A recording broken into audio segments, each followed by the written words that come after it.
You're listening to Lansdowne Roar Live, your Irish football news and nostalgia, where you, the fans, get to have your say. Nick filling in his anchor tonight, and I'm joined alongside Martin as we discuss Sammie Szmodics' link to Hungary, Evan Ferguson Chelsea rumours, Kevin Zeffy's Roma move, and Irish interest at AFCON. This plus much more on Lansdowne Road Live. Lansdowne Roar Live. I'm still getting used to it, Martin. I nearly said Green Machine. I kind of pulled myself back. The silent protest. No, Dave tonight. His computer's broken. Dare we speculate? Yep, we can't speculate on that. But and it's not definitely not. We been can. Seized. We certainly can. We certainly can speculate, Martin. You weren't selling tickets off it, were you? No, I wasn't. No, oh, Jesus. Yeah. Imagine. Jeez, that'd be a serious cleanup job, I think. But no, David. He hopes to be back next week. He's he's borrowing his sister's laptop, isn't it? I think it's a Hello Kitty one. But but look, he misses everyone. But he doesn't love you like we do, does he, Martin? It's commitment to the cause. Second Lansdowne Roar Live of the year, and we're very, very excited to get into it. How have you been, Martin? Did you watch United Spurs earlier? I did, yeah. Watched the United Spurs. It's all right. You know, it's a bit difficult being a United fan at the moment, but we're hoping Sir Jim's going to turn it all around, of course. But no, I mean, look, Keno watch is still quite entertaining, especially when they come up against Spurs. He's quite funny. I thought it was some nice little moments. I thought his tribute. I don't want to be a spoiler on it, but I thought it was a nice little kind of bit where he talks about Seamus Coleman and his kind of interaction with him over the years, and I think he just showed a lot of respect for Seamus and fair play. That's an amazing achievement for him today. Yeah, just on that, Martin. So Seamus Coleman, of course, becoming Everton's most appeared. Well, that's not really the way to word it, is it? He most appearances for Everton in the Premier League. I'm off to a flying start here. So, look, I mean, where do we even start? He's still our national team captain. If you think about it, people will kind of forget about it. But an Everton legend, an Ireland legend. 60 grand he cost. What a career he's had with Everton over in Merseyside. I mean, record holder today. And the funny thing is, Martin, he probably would have had a lot more appearances if it wasn't for the horrendous leg break a few years ago. But talk us through Seamus. I mean, he's an Everton icon, an Ireland icon. And as you said, highest praise from the very top, including Roy Keane. Well, as I said, you know, we are the most interactive Irish football podcast. I'll be interested to hear what everyone else's views as well on Seamus, because I don't think there's anyone who has a bad word to say about him. And he is our leader and legend, basically. And I know that's a bit, I don't really want to tar him with the kind of Chelsea thing that John Terry did. I think he's a lot better than that, though. He's a fantastic role model, Seamus Coleman. Any interaction Irish fans have ever had with him, or I've had with him as well, with regards to supporters, clubs, kids I've had at games with me and stuff. He's absolutely brilliant with them. And he's just kind of a humble Irish lad, really, and he's done well, and I think he's just a testament to him and his family and stuff. I know that's very cliche, but like, he's just so grounded and a decent lad, a dying breed of footballer, really. Dying breed of professionalism, no flash. And I think as well, he's embodied Everton really the last 15 years that he's been there. You know, he's absolutely brilliant. He done a fantastic tribute, Bill Kenwright, at the funeral recently, calling him Mr. Chairman and stuff. That's how he would have respectfully addressed him, of course. And I just think there's amazing tributes to him. Ultimately, it's a great achievement. I think the fact that Roy Keane said, you know, to be able to play at this level that long, you have to have something about you. You have to be a fighter, and that's what Seamus Coleman certainly is. And we're lucky to have him. And I know people will write him off as a player and stuff, but even to have him around the squad and things is really, really important. And it will be for our next manager coming in, that I think you have to have Seamus Coleman still involved at a kind of senior role. And eventually, you know, he says, doesn't he, he'll go back to Donegal and stuff like that. But, you know, I think Everton will be mad to keep him involved there. And you just see him, you know, even when he got that horrendous injury for Everton, you know, the fist pump is up to the fans, you know, keep the faith and keep it going. And he's absolutely brilliant. And I don't think you'll have anyone say a bad word about Seamus Coleman. No, we won't see the likes of him again, really. You know, as I said, not just the footballing ability, but also the professionalism and the modest approach, let's say. And as Martin did mention, we are Irish football's most interactive fan podcast. So do, as always, have a say and leave your comments and get involved wherever you are listening or wherever you're watching us. So, Martin, you mentioned that it's difficult times to be a Man United fan, but it's a great time to be an Ireland fan, really, isn't it? We're about to lose another player by the looks of things. Well, if speculation is right, Obviously, a few reports going on, primarily from the Irish Examiner, that this man, Sammie Szmodics, looks set to train. Well, it doesn't look set to train, but is set to be approached to train with Hungary ahead of Euro 2024. So does qualify for Hungary as well as ourselves. English born, of course. Has been called up, I think, 3 or 4 times to the senior Ireland squad, but is never featured. Of course, that story coming in the Irish Examiner, something that's raised a lot of alarm bells, particularly because he scored 19 goals this season, 3 assists as well. He's probably one of the informed players in England at the moment outside of the Premier League. I mean, he's having a phenomenal season, Martin. And I mean, it wasn't great to see that article go up from John Fallon earlier, was it? No, but it probably is understandable that, you know, we've kind of made a bit of a mess of this. I think that, you know, he's been in squads.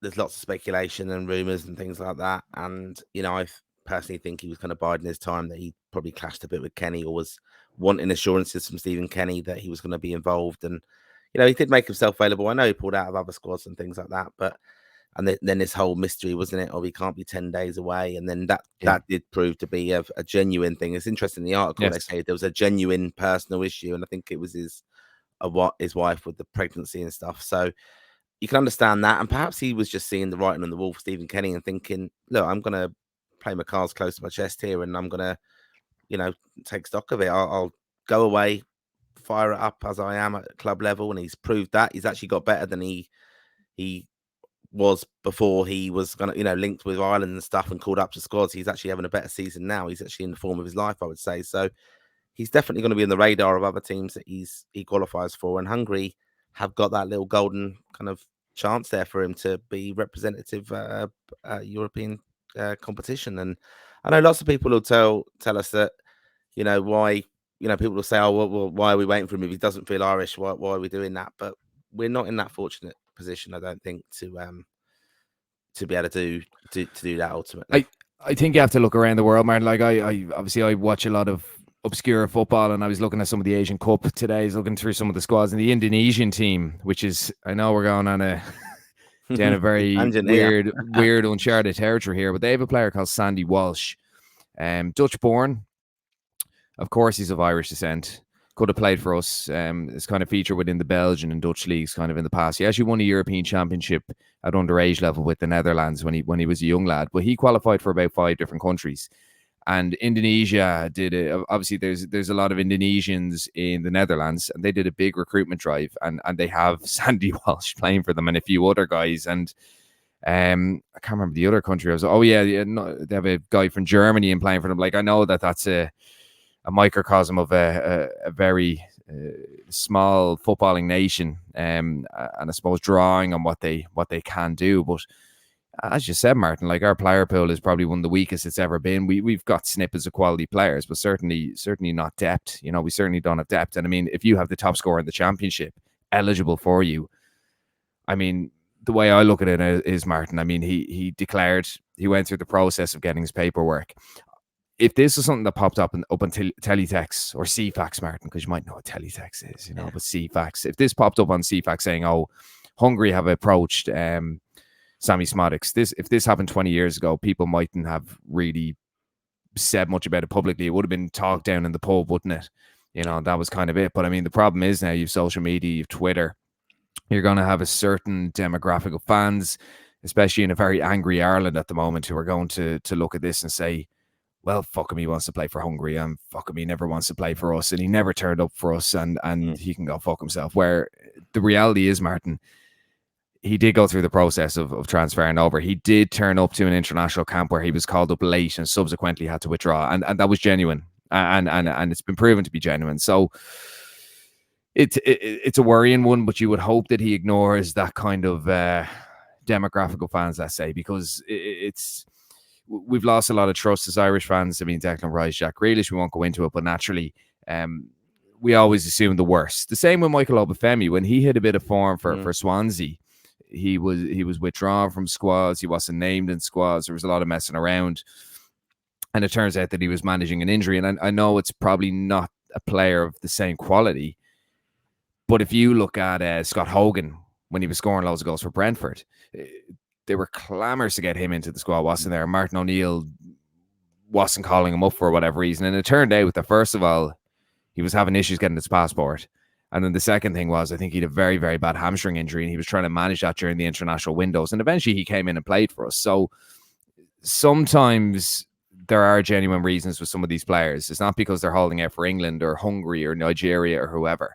It's the fact that there are genuine reasons, and sometimes they just aren't included. I mean, Kenny didn't fancy Szmodics. I think he was open about that kind of last season, wasn't it? Before he was banging in the goals this season. But if you have top scorer in the championship, you certainly have to be going in from. I mean, it's all a bit strange, Martin, and I suppose what we don't want is that we'll regretfully look at it and think, Jesus, we should have capped this guy.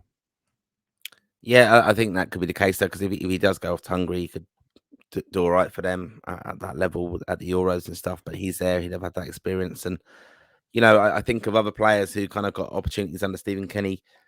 They weren't as kind of household names, even as Sammie Szmodics is, because he is the top scorer now. You've got to remember that. Like you said, Scott Hogan there as well. When they're scoring goals, you're in form. Even Will Keane probably doesn't get the respect that he should have for scoring goals at the level where most of our players do operate in the championship. But he actually is going out there week in, week out and scoring goals. So, that's just something you have to kind of remember. And it's just crazy that a player who's eligible hasn't had that opportunity in the last year. I would say it's just ridiculous, basically. How many times can it happen, though, Martin? I mean, and because there's one thing about putting the onus on the player, but at the end of the day, Martin, a lot of countries are very aggressive about getting players to play for them. England are an example. Maybe not getting players from other countries who are eligible to play, but certainly securing players. They're aggressive about it, and they reap the rewards for it. So why does this keep happening? I mean, as I said, it happened with Obafemi. I know he hasn't really hasn't kicked on for us, but it happened with Scott Hogan. It happened with Rice and Grealish. It happened with Michael Keane. It happened with a host of players. So why does this keep happening for us? And let's say, for example, it doesn't happen to the Welsh, who have a load of English-born players playing for them. And I think there's a number of factors to it. I think it is like, and I know that Stephen Kenny and Keith Andrews wanted to do this. They wanted to bring in young players and make them feel part of it and make them feel very welcome into the Irish kind of community, as it were.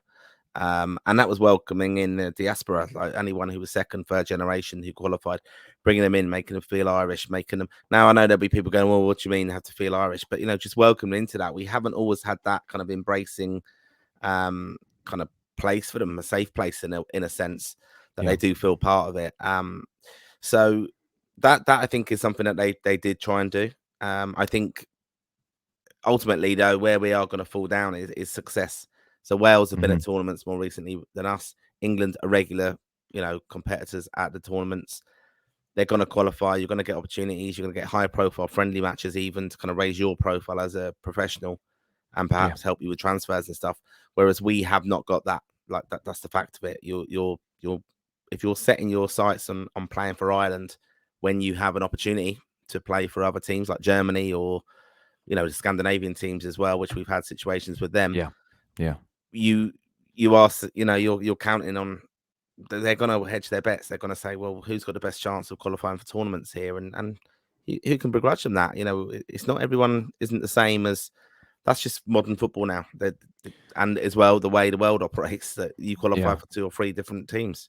Yeah, absolutely. And I mean, the other thing as well, Martin, is, football is very agent driven, isn't it? And I don't know who Sammie Szmodics' agent is, but you can't underestimate the power and the influence of agents who will be in a player's ear saying, well, if you play for this country or that country, you're going to have more commercial opportunities, you're going to have more sponsorship opportunities, and essentially it's making the agent more money, isn't it? So all these little things have to be taken into consideration. They exist in a world of negotiation and deals and huge money. So I think people need to bear that in mind as well. Now, are there more commercial opportunities for Sammie Szmodics playing for Hungary as opposed to Ireland?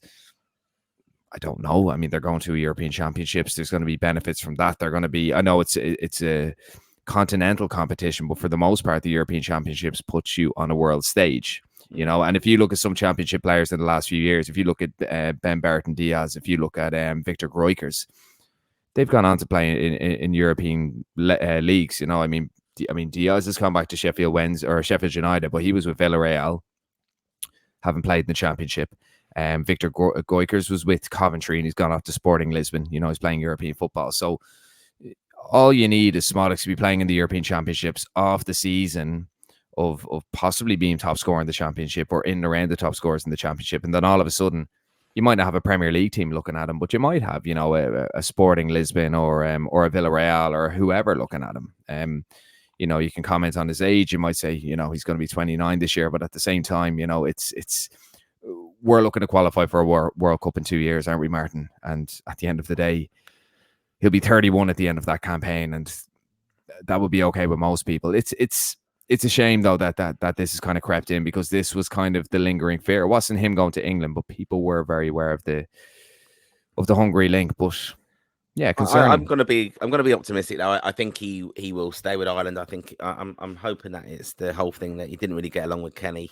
Yeah, he's hedged his bets. He's thinking, I'll wait for the new manager. This isn't ending anyway positively for Stephen Kenny and the lads in the backroom staff. So I might as well just go away, do what I'm going to do for Blackburn. And he has done that. He's the name on everyone's lips now in the Championship. Yeah. So, you got to remember as well, he'll be on a good contract to be at Blackburn. But if they don't go up, you've got to remember that the other teams from the Championship who go up, or even the ones come down from the Premier League, they will be on the lookout, and he will be someone who's going to be worth having a punt on to score the goals to get you back up, or they'll be looking at in the Championship. In the Premier League. So it's something for him to look at and consider. But the thing is as well, Martin, like the Championship is one of the best leagues in Europe. I don't care what people say. It's packed with internationals. The standard is excellent, and he is the top scorer in that league. And the top scorer. And the wages, though. The wages are decent in the Championship. We've got to remember that. The wages are decent. The wages are good, but the other thing as well, Martin, he's playing for a very inconsistent Blackburn team, and he's scoring a lot of goals for them. So, I mean, that speaks volumes. When you're performing well as an individual in a very inconsistent team, it shows that you're a quality player, Now, you would hope that maybe there's some kind of communication from Szmodics to either shut this down or to confirm that he is interested in playing for Hungary. One way or another, you want to know, because the longer we don't know, the more cynical fans will get. The more cynical fans will get, and they'll say, well, we never wanted him anyway. And then all of a sudden we realize he was never interested in playing for Hungary. So that's kind of the danger. As I said, if this was 20 years ago and we were looking at this on teletext, it might just fizzle away, where when Twitter is involved, when Instagram's involved, he's quite prevalent on social media. If he's looking at those things, which he may or may not be, you just hope it doesn't influence him, because there's been some awful things said to Granny Road players, just to keep that, in mind. All right. Sorry, I'm just picking up on something here. So, yeah, look, I suppose, Martin, we've kind of ignored it just a little bit, but big, I suppose we better get to it, shouldn't we? Our boys in green, to see how the lads got on over the weekend. So not a huge amount to report. I mean, if you want your nitty gritty details on the 17-year-olds who are playing for Forest Green Rovers, we're not going to have it, unfortunately. We're just going for the bog standard things that people actually give a shit about. So I mentioned him earlier. So we're starting off here with Scott Hogan, an assist for Birmingham City. They drew 2-2 with Swansea City. Gavin Bazunu, a clean sheet for Southampton in their 4-0 win against Sheffield Wednesday. Andy Moran got an assist for Sammie Szmodics, the Hungary international, his Blackburn Rovers side. Their 4-1 loss to West Brom. I think he missed that one, Martin, but it's all good. And Tyler Goodrum, a goal for Oxford United. They beat Carlisle United 3-1. Now, one man worth mentioning, because there wasn't much to mention this week, I suppose, Martin, is Will Keane. 2 goals for him. Preston, of course, who were unbeaten for a good portion of the season. They've struggled with a bit of inconsistency since. They beat Bristol City. Of course, Jason Knight's Bristol City 2-0. Keane's doing all right. I mean, I think that was goal number 8 this season. Yeah, he's just consistent at that level, isn't he? And he's doing all right. And yeah, he will be someone that surely the new manager, when he comes in, is going to look at. But, we are surely as well, at the same time I say that, we're going to be building that team around Evan Ferguson. And, Will Keane will be a backup to him, basically, if that's needed. And perhaps he's just never done. He's never done it for us, really, has he? And no. I think history would be very different if his goal was allowed against Portugal, wouldn't it? But for the most part, he hasn't. He's a different type of player. Like, I mean, I remember when David McGoldrick retired, and he kind of, he declared years before, but he wasn't getting in the squad, and people said, well, he might come in because he actually has very good feet. He's technically quite good, but we probably don't see that when he's playing for Ireland, just the way that we kind of set up. But I mean, even looking at the Championship top scorers, Martin, looking at the charts, of course, Sammie Szmodics is top of that. But then you have a few players kind of in the mix there. Aaron Connolly has 8 goals. Finn Azaz, who's recently joined Middlesbrough, he's got 7 goals. And then a couple of eligible players as well. I mean, Liam Delap, who is eligible, anyway. 7 goals for him. And then another player who apparently is eligible, Kieran Dewsbury Hall of Leicester City, 9 goals this season. And I wouldn't be surprised to see Tom Cannon maybe sneak up that as well. Another guy, a little bit like Szmodics, where there's a bit of mystery around, I suppose, what country he's going to play for. So, it'd be great for those 2 lads to really be in the mix when the new manager comes in a few weeks' time. I suppose, Martin, moving on from Obig, there's a number of transfers to kind of speak about. And I suppose we'll start off with a bit of transfer speculation. And, of course, involving this man, Evan Ferguson. So an article did go up in The Guardian last week linking Evan Ferguson with Chelsea, £100 million. So obviously a lot of speculation the last little while about Ferguson, a real meteoric rise over the last 12 months or so. Linked with Man United a little bit, linked with Spurs when Harry Kane left. The Chelsea rumours, Martin, what do you make of them? There's always going to be a bit of speculation around this man, isn't there? Yeah, but I hope it's not. I really hope it's not going to be Chelsea. No, that wouldn't go down very well with me at all. I mean, I'm hoping it's Man United, but I don't think he's going to go anywhere. I think he's got to just settle in. It's interesting. His manager has been quite clear, hasn't he? I don't think his head's been turned by this, but he probably, there's been such a rise to him. I think it's actually the anniversary of his first Premier League goal today, or it was recently. Against Arsenal, yeah. He is going to be an absolute star. We know that. He is grounded. I believe that as well. He's done incredibly well for Ireland. Criminally, I think we haven't got the best out of him for Ireland yet, and weren't even looking to build the team around him, which I think we should have if we're going to give him opportunities, as he did have. We didn't find a way of playing to his strengths, and I think that's something the manager has to do coming in. I'm hoping he just settles down. Not that he's unsettled, but I hope he just really has a good crack at it with Brighton now. I think it's a safe club for him to be at. They're going to look after him. They're a stable club. They don't need to sell, more importantly, at the moment. Let him learn his trade there. On that though, Martin, just on that way, looking after him, I mean, he had a bad injury last season, didn't he? I think it was the Achilles. And was it the Achilles or was it the ankle? I think it was an ankle injury, yeah. It was the ankle injury, yeah. And there was kind of arguments that De Zerbi was kind of managing that. He doesn't start every game, but we have to keep in mind, like, he's only a young lad, and you have to look after young lads. Wayne Rooney didn't play every single game for Everton. I think that's kind of worth noting as well. But there's been a lot of fans, let's say, not necessarily mainstream media, but a lot of fans who've kind of suggested that he'd probably get more game time at Chelsea. I'd be inclined to disagree a little bit with that. But there is the argument that he isn't, he probably isn't getting the minutes he wants at Brighton. But to be honest, I mean, from a footballing perspective, or from a player management perspective, Martin, the Brighton minutes might not look good on the surface, and De Zerbi's words a few weeks ago might not appear well to people on the surface. But we have to remember how young this guy is, and how important it is to manage his development. Well, certainly doing, and like if you think about him, if he went to Chelsea, who are expecting to qualify for the Champions League, so too Man United. You look at like Hovland and in at United, and the pressure on him, and like Roy Keane's talking about him, saying you need to see more from him, and his chances that he missed in the cup for Wigan.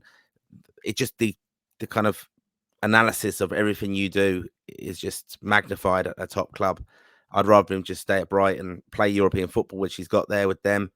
Just start doing it week in, week out, get that consistency in the Premier League, stay fit, and then you'll get your big move. Earn your big move. He doesn't need to worry about anything at the moment. He's got people kind of backing him and shouting in his corner. Shearer's talking glowingly of him. He knows a thing or two about scoring goals, scores in the Prem. He's got so much to learn, and I think he's just a very raw talent. But he's incredibly talented, and I think he's the most exciting player I think we've had since Robbie and Duffer, I would say. So you've really got to look after him, and I think Brighton's the safest place for him to be, and to learn and have that time without that pressure, in a sense. There's enough pressure to score in the Premier League, of course, but you're not expected to. You're not going to have every miss or misplaced pass analysed as much as it would be on, Sky every minute when they're looking at Man United and looking at, Rashford, what he does and how hard he works and whatever. You're not having that with Brighton at the moment. They're just not high profile enough. They're doing incredibly well, but they're not high profile enough as the Man United and a Chelsea and a Tottenham or wherever else. That's the thing.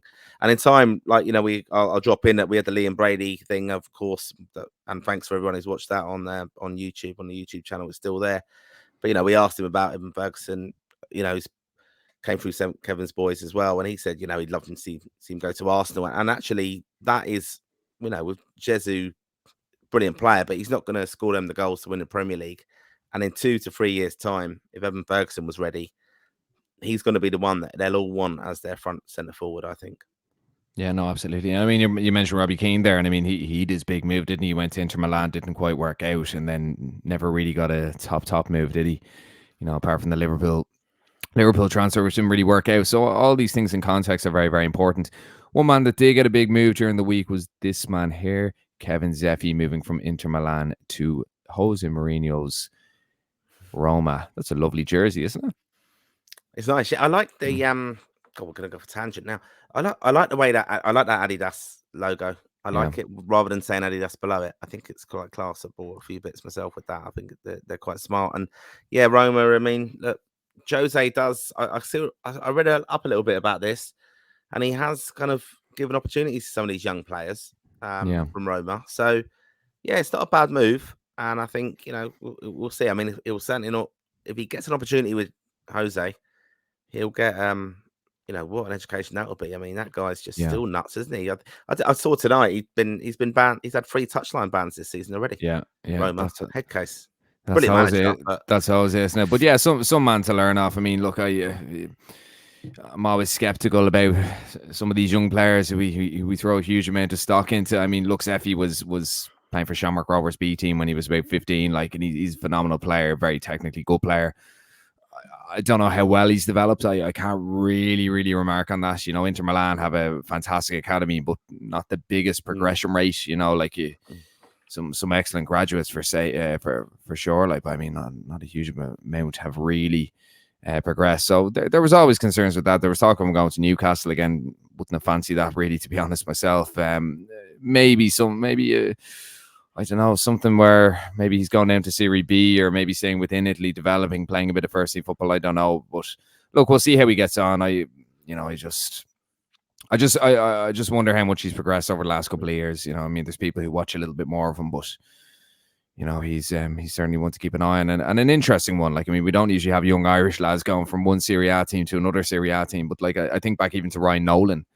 He was the captain of Inter Milan, of their Primavera team. That's where Zeffy was. And I mean, I think he's playing in the Scottish 3rd division or something. No, he's not. He was. But I think he's playing in the Spanish 3rd division or something along those lines. So it just shows that the club a player can be at as a youth doesn't necessarily reflect where their career is going to go. But look, the best of luck to Kevin and fingers crossed that he does progress. And another man who's been linked with the Serie A move is Rocco Vada. Of course, of Celtic. He apparently held talks with Bologna earlier in the week. His contract does run out at the end of the season. And another very, very talented player like Zeffy, of Albanian heritage, but very much committed to Ireland. So it'll be interesting to see how the two lads get on, whether it be Serie A or elsewhere. I do think they're a really good move. And we mentioned him earlier, Finn Azaz. I think that's a really good move for him. Yeah. He's been doing really well at Plymouth and stuff. And I think, him working under Carrick now, and they got a good result during the week as well in the League Cup, and I think he's cup tied for that though. I expect him to be, but yeah, he is. Yeah, still, that's a fantastic opportunity for him, and he's been doing really well. And for Carrick to pick you out, as Carrick was an amazing player. This is definitely turning into the Man United love in here, Nick. Dave will go mad when he listens back, but Carrick will know a good top quality midfielder, and he obviously sees something in him. So I think that's good for him, and I'd expect him definitely to be in the Ireland squad March, June, definitely. Absolutely, yeah. I mean, a very good player. I think Connor, if he lives in one of our riders. By the way, do check out our website. It's still thegreenmachinepodcast.com, but it will be changed over to Lansdowne Roar very, very soon. But do check out some of the articles that have gone up. We have a new editor, Connor, who's a Finn Azaz super fan. I think he's just commented there. Finazaz is the greatest thing to ever happen to Irish football. So I'd agree, yeah. Or Israeli football. We'll see anyway. Yeah. You know, he could do a Sammie on us. But no, but do check out the website. Connor's been doing some fantastic work. He's recently been installed as editor, and we have a great team of writers who have who've put some really, really great pieces together over the last few days. So do check them out. Right, Martin. I think it's very important because it's so relevant that we move on to AFCON. And why is it relevant? Because we had a bit of a mini Irish derby, should we say. So Ghana taking on Cape Verde Islands, and Cape Verde actually running out 2-1 winners. What's the relevance there, Martin, with the two teams in Ireland? Well, definitely Chris Hughton, our esteemed... our future manager. I think, I'll come on to that in a minute. But tell me the other one. Yeah, so Pico Lopez. I don't usually mention Shamrock Rovers players, but Pico Lopez, this is his second AFCON. Playing for Cape Verde. Did you ever hear the story about how he got called up, Martin? No, go on.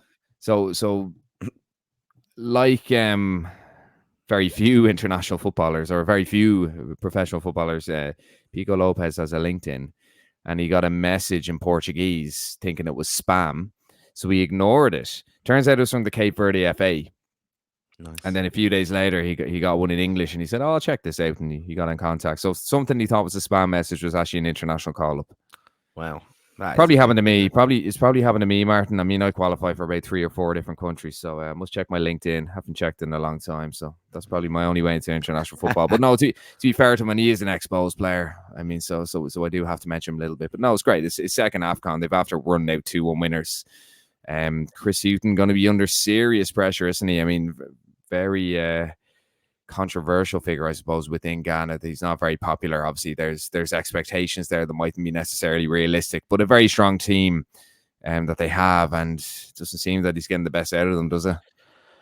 No, he's under a lot of pressure there. He's not very popular, I don't think, with it. And I mean, I admire him for taking the job, and I think it was a bit of a thing, the legacy thing with the family and stuff. Like his dad's Ghanaian, and I think it was a nice thing for him to do. And I don't think it was about financially kind of pretty viable for him to do so. But I think he's a thoroughly decent guy, Chris Hughton, and I'm gonna pick this name off the floor, Nick. As you know, I sent a message to him to wish him good luck.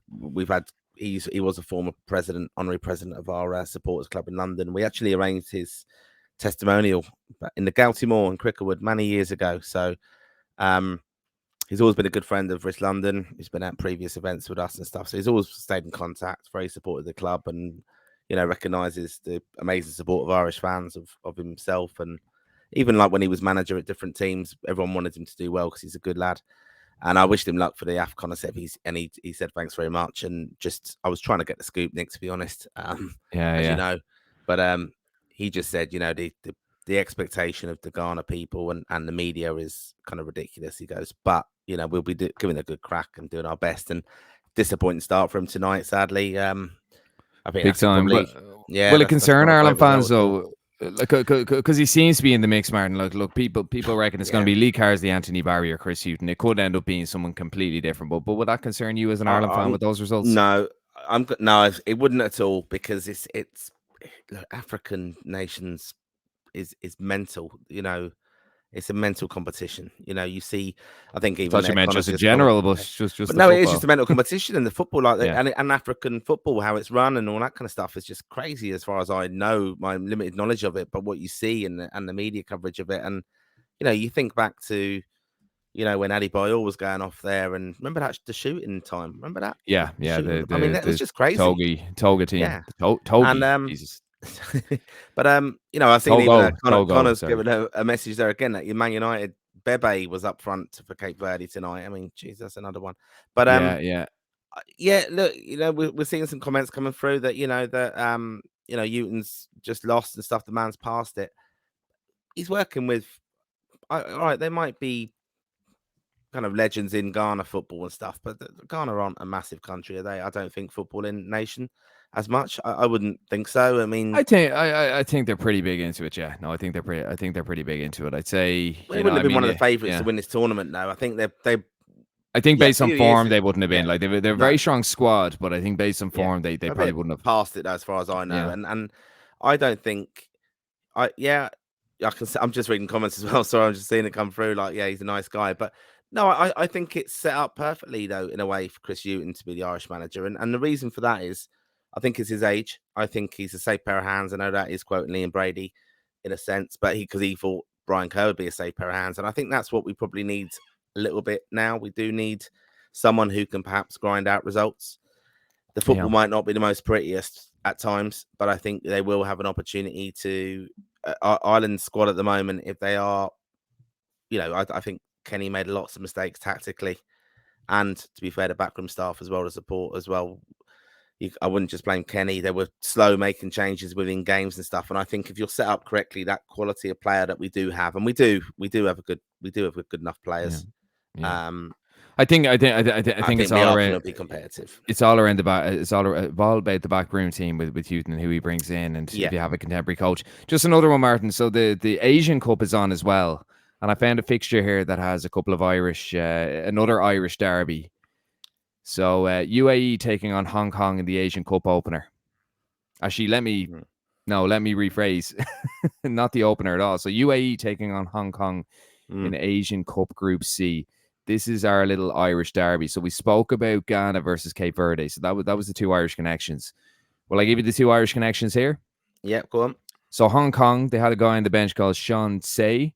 So TSE, Sean Say. I looked up the pronunciation, Martin, and that's apparently how it is. So he was a youth with Manchester City, and he was called up to a couple of Ireland underage squads, I think at under 17 level. Now, he was never capped, but nonetheless, he was involved with the squads.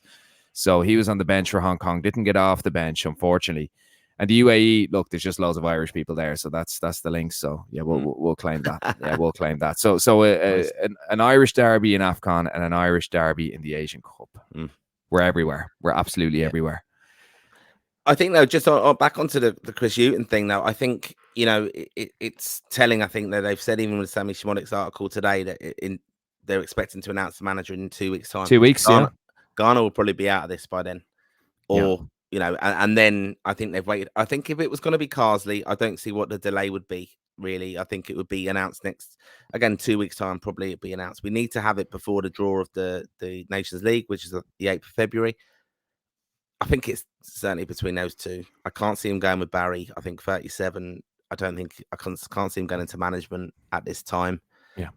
Unless you go like you were saying, like Big Sam, Steve Bruce, Harry Redknapp. I seen was linked with it today and came into favoritism at one stage.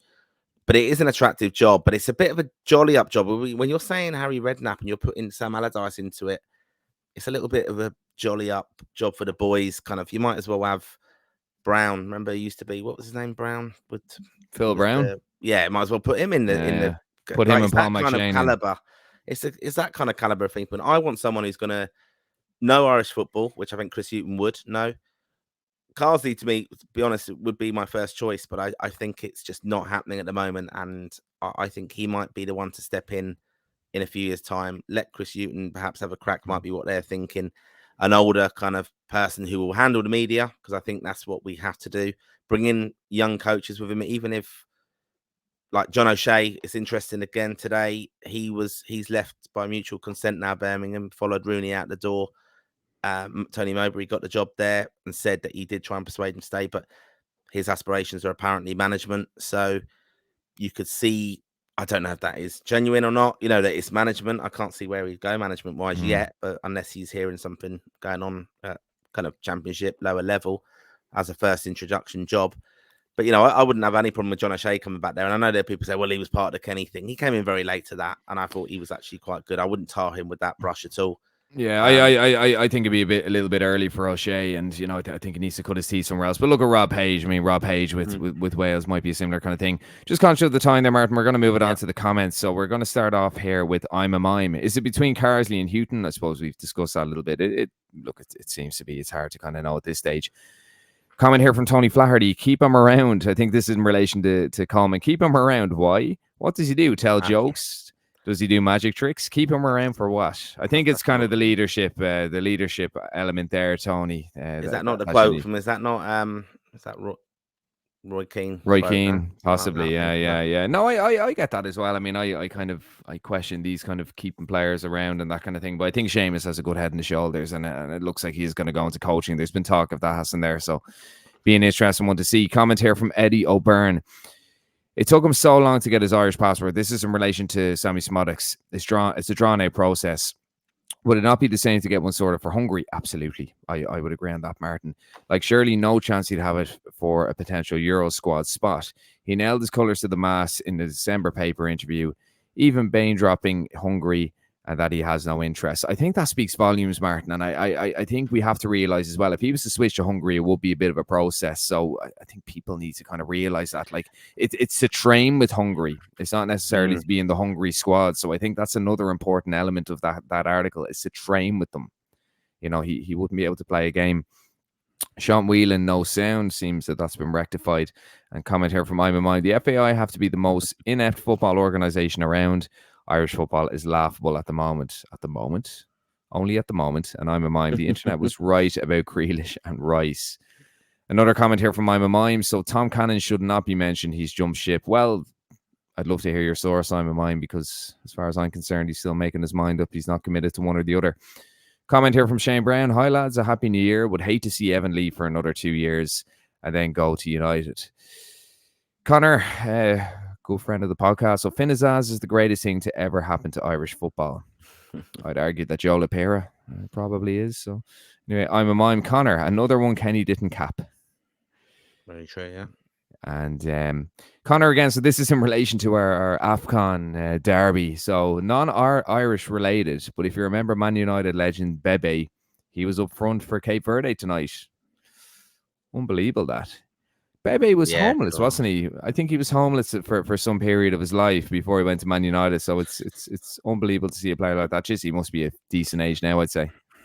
Jeez, yeah, like I heard lots of speculation about that deal, and yeah, it's not unusual. It doesn't reflect very well on certain legends at Man United. Of what I'd heard the stories of that, of different, like, you know, cashback deals and all sorts.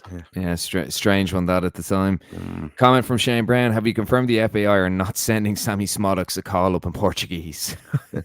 Can't think of any reason he's not getting them. Yeah, maybe it's gone to spam on his LinkedIn. Comment here from Johnny. Unite has Houghton's Ghana just lost to Cape Verde. The man has passed it. And another comment here from I'm in Mind. Chris Hughton being a nice guy is not a credential for the job. Shame on you, Martin. You're worse than Hitler. Oh God. Connor, look at the state of the this is in relation to the Cape Verde Ghana game. Look at the stats from tonight. Cape Verde didn't score 2 lucky goals in the counter. I'd be very, very worried if it was Chris. Blue and gold, they beat us anyway, probably in relation to Ghana. Yeah, Ghana probably will beat us, wouldn't they? Under Chris Hughton and everything. I'm a mime. That's it. Brady thinks he's a good fit. That should tell you everything. So that's in relation to Evan Ferguson being a good fit for Arsenal. Do check out that video on our YouTube channel. Oh, no. I think that's actually in relation to me saying Brady said Chris Hughton would be a good fit for Ireland. And that should tell you anything. He doesn't want Chris Hughton. Yeah, like I think the context of that, though, again, go and watch the interview, because we were just obviously asking, is it an attractive job, and does he think, you know, who does he think is linked to it? I mean, I asked him to kind of clarify his Brian Kerr comments, and I wouldn't want to see Brian Kerr back near it, to be honest. But Chris Hughton, I think, has got the profile. But yeah, look, we're still in the dark. And what I would say is, and what we've spoken about this a little bit, haven't we, on different chats, Nick? You know, the FAI are keeping their cards close to their chest. I've seen some off the ball stuff during the week. Dan McDonnell, with all his contacts, he doesn't seem to know what's going on as well. So it's just very quiet and under the radar at the moment. But look, as Irish fans, and we're all supporters of the team, I think we will see. It will be exciting now in the next few weeks. We will have this speculation put to bed, and will be a big kind of media story for a while, I suppose, when the new manager's announced. And we'll have the 8th of February with the new games qualifiers for the Nations League being announced as well. So get his teeth into them March games. It'd be interesting, and we'll have all the chat and speculation on here, Nick, of Finn Azaz being in the squad. Sammie Szmodics has now gone on trained with Hungary, and that's it. And Tom Cannon's playing for Carsley with England. Yeah, great time to be an Ireland fan. Another comment here from Shane Brown. Would love to see Carsley with Stephen Reid as an assistant. That's certainly a shout. Very well accomplished assistant Stephen Reid. Connor, how about we take Carsley as manager and Houghton as assistant to keep Martin happy? And then Connor again, 100% from what I'm hearing, that's the Sammie article is his agent pushing the FAI into making sure he's called up in March. And to be fair to Connor, that is a man who is very well connected. So, you wouldn't be surprised about that. As you said, the game is agent driven. And for the most part, like I don't think Szmodics can play for Hungary in the summer, regardless. So it's an unusual one. I just hope the fans are kind of privy to some of the finer details. So just an interesting one. Just to come in on there as well, like, we don't know what's going on with agents and football. And I want to push people again to read the articles that we have on our website, because there's a brilliant one of the 3 Irish players who should get there, who should be looking for a move. Obafemi, Omar Bamadeli. God, I nearly messed it up there. I nearly was cursed by you two. And the third one, I can't remember the third one. Who's the third one? Say again, Martin. Sorry, it was just who was the third player who should get the transfer? Who looks to get a transfer move? Mikey Johnson. Mikey Johnson. That's it. Really good article, and it's very true. I mean, Omar Bamadeli is mystifying that move completely, and Nottingham Forest. I think actually a bit of breaking is that they're being looked at financial fair play now, breaking rules with that as well. They've signed about 3 teams. Yeah, exactly. But he's not had a look in, and it's just weird. And you just don't know what's going on in the background. You seriously don't know what's going on in footballers' lives, and agents pushing and getting that move. It's a big money deal. He's probably got a big sign-on fee. And I'm not saying this is Omar Bamadeli, but some players would have their heads turned by, I'll go there for 6 months. They're buying everyone. I'm now a Premier League player. I might not even play, but I'll get out of there in 6 months or a year. My agent will get me out of there. I'm young enough. I've got the profile. And yet I've made £500,000 for sign-on fee. That happens in football all the time. It does, yeah. And people have to realize that as well. Yeah. It's as we keep saying, Martin, it's very agent-driven, and it can be a very greedy game. So, look, 3 lads that definitely need a move, but do check out that article on the website. I'm going to pop it up here. So it's the greenmachinepodcast.com. So even though we're Lansdowne Roar now, it's still down as a Green Machine podcast. So do check out a lot of the great work that Connor and the lads are doing with the articles. So we are going to leave it there, Martin. We will be back next Sunday at the same time. Hopefully David will be back using his sister's Hello Kitty laptop, and hopefully I won't be anchoring, because in case you haven't noticed, I've struggled tonight, Martin. No, I'm on my game. I'm not the super. I'm not the Stephen Hunt super sub I thought I'd be, but look, it's all good. I'll just have to live with it. I'll just have to live with it. Exactly, thanks everyone for your interaction, and do subscribe. We'll get in trouble if we don't say that. Subscribe absolutely, yeah, so absolutely. So wherever you're listening to your podcast, do hit that subscribe button. It helps us out greatly. If you're listening to us on the website, we're available on most podcast platforms, most notably Spotify and Apple. And of course, we are trying to get the YouTube channel up and going. So do subscribe to the YouTube channel. I'm going to pop it up here just for any of the audio listeners. It's youtube.com/@LansdowneRoad-GM, which is a bit of a mouthful, but look, that is David's work. And I just want to read out one last comment before we go. JC, I don't want to upset anyone, but is this a much better show without the third guy trying to be funny all the time? Oh, Jesus, I didn't know that was coming out. JC. Well, I don't know who JC is. I think it could be JD. Okay, I did upset a JC in the past, if you remember. Right, some of our older listeners might know that, but it can't be him. It can't be him. You certainly did, but I mean, I think that JC be complaining that you're on the show, Martin. So it's probably not the same one, There we go. And that JC wouldn't like me holding up my my famous blue shirt. So. I don't know how you got that, Martin. It was a very popular shirt, and it sold out very, very quickly. But as you said, oh, let's not go there so you don't get sued. So look, we're going to leave it there. As you said, subscribe wherever you listen to the podcast. Subscribe on YouTube. And as always, be sure to have your say on our social media interactions throughout the week. So until next week, all the best and take care.